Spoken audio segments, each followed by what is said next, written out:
Welcome to the channel. Here, we master tricky words and their meanings.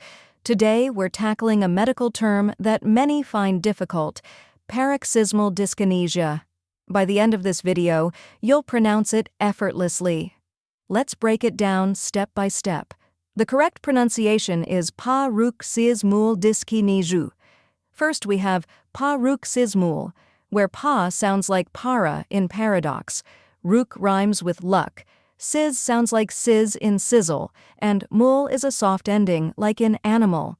Next, dyskinesia, where dis is like in distance, ki sounds like key, ni rhymes with knee, and ju sounds like the s in measure.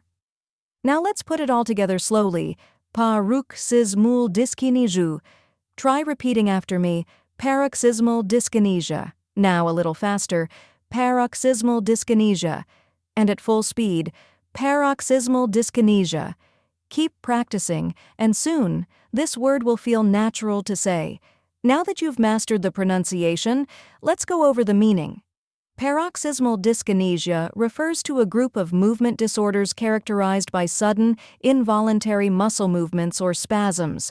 The word paroxysmal means sudden or episodic, while dyskinesia refers to abnormal or uncontrolled movements. This condition can be triggered by stress, exercise, or other factors. And that's it. Now you know how to pronounce paroxysmal dyskinesia and what it means. If you found this helpful, give this video a like and share it with others. Comment below with any tricky words you'd like me to cover next, and don't forget to subscribe for more pronunciation guides. See you in the next video.